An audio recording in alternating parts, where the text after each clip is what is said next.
Welcome. It's California Edition. I'm Brad Pomerance in Sacramento, and we are joined by George Runner. He is the vice chair of California's Board of Equalization, which deals with taxes and the collection thereof. And I'd like to ask you about what's known as Tax Freedom Day. What is Tax Freedom Day, sir? Well, the Tax Foundation has put together this matrix which identifies when it is that we as taxpayers kind of stop paying taxes. Those would be both local, state, and national. And when our earnings stop paying those taxes, and then we actually then start keeping our money. Okay. And so the day that takes place, they've labeled Tax Freedom Day. You're free of taxes. Nationally, what is that date? Well, nationally, this year was April 24th. Of course, it changes depending upon tax issues and tax policies. But on this year, people of the average across America was April 24th. Some were earlier, some were later. So were we earlier or later here? Unfortunately, California was not only later, but it's almost one of the latest. Really? We go to May 3rd. And are we the latest? No, there's 3 other states that are very close to that. Okay. And so we're certainly one of the later ones, and that means that basically you've got to, in California, work that many more days paying both your state and federal tax. And of course, by that time, in theory, you've already paid your federal tax. Right. The rest of those taxes are basically based upon the additional higher state tax and local tax. Let's talk about the collection of taxes here in California, which has been going pretty well lately. Yeah, right. I mean, I'm not trying to make a statement about it, but we look at the revenues coming into the state, and even Governor Brown is projecting less than what's actually coming in. Well, basically, the governor sets his budget in January.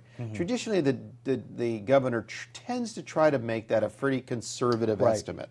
You don't want to overstate there and then be caught and have a budget then that you start off that is underfunded.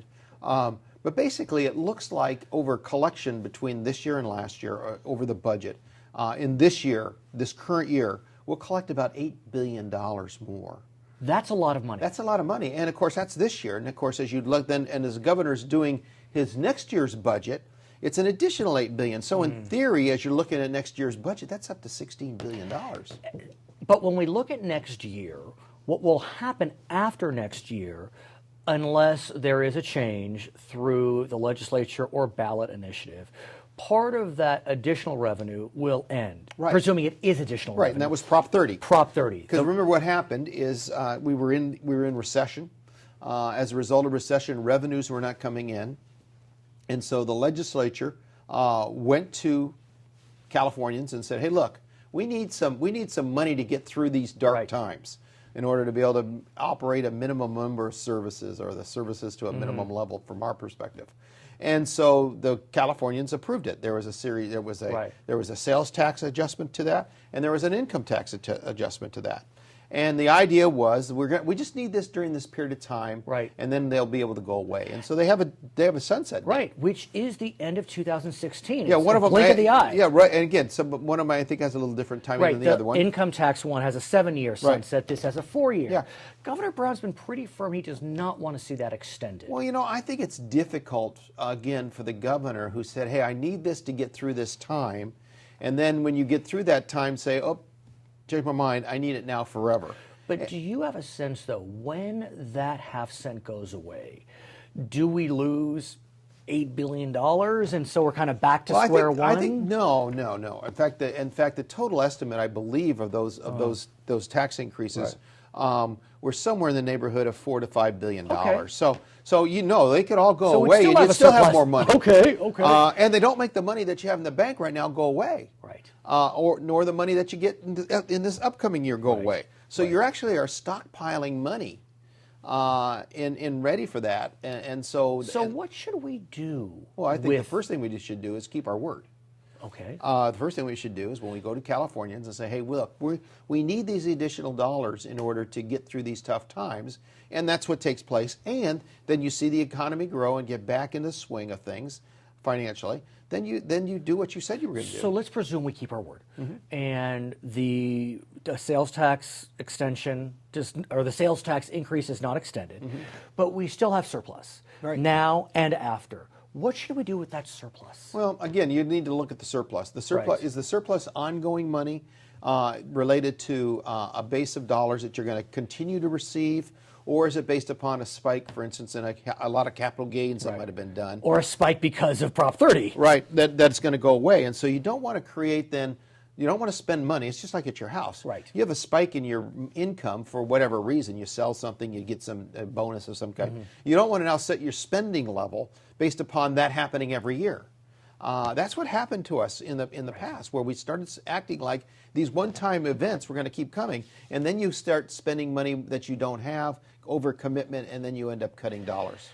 At the same time, we know that when times are good, there are various interest groups that are looking to capitalize on those good times. We know that K14 is able to capitalize because of Prop 98, and there's a discussion about whether that should be rejiggered. But aside from that, I understand some other groups are looking to have new taxes imposed. What's your sense of that? I think it's frustrating. I think it should be frustrating. It's frustrating for me, and I think it should be frustrating for all taxpayers. When it is that you see these revenues going up, and instead of then focusing these revenues on these kinds of projects like affordable housing or road construction, that now you could focus these dollars on, instead you see them focused on basically growing the size of government rather than on services that people are looking for, I think.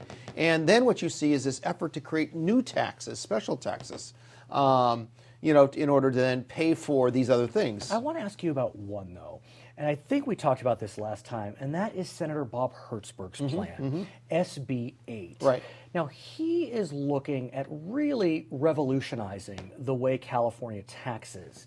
And as I understand it, he wants to kind of flatten out the sales tax. And it's a very complicated formula.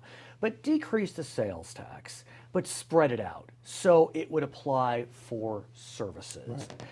What do you make of that? Well, right now, AB 8 has nothing to do with lowering taxes. There's nothing in AB 8 that actually makes an adjustment downward. Doesn't it decrease the sales tax? No, AB 8, I think conceptually that's been talked about. Okay.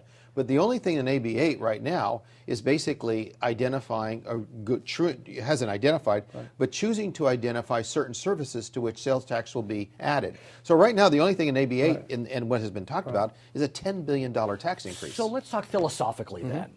What do you think about the idea that we decrease the sales tax but spread out what is taxable? But I think the question I have and the concern I have about doing that is I don't believe they would ever be able to spread out the service tax or this broad enough to create enough revenue, because quite frankly, there's too many folks. And when you start looking at all of the folks who then would say, "Hey, do it to them, not me." Oh, right, exclude. And you start excluding. Lawyers, you're going to get a very small amount of people that you're actually going to then extend that service tax to. So I see it not as a revolutionary. I see it as basically.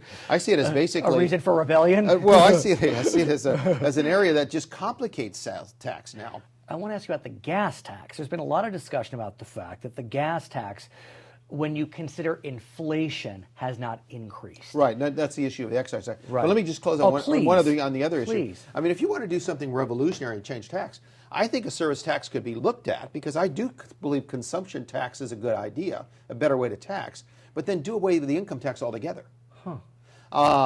Now, do any states do that now? Oh, yes. Yeah. Remember, there's 7 or 8 states that have no income tax. Yeah, I think so you're right. It's not like this is that like value added? Is that the VAT? Well, no, it'd be just basically you'd be basically not having a sales tax, or not having an income tax. Different states do it differently. They may have a higher property tax. They may do a sales tax on more things. But they basically operate without an income tax. It's fascinating. And so the idea is, if there's enough money there, why not go ahead and do away with something? And that, to me, is revolutionary. Come back. I want to talk more about that, because I think it is a discussion for the future. I think something's going to happen. He is George Runner. He is the Vice Chair of the Board of Equalization. I'm Brad Pomerance. In Sacramento, it's California Edition.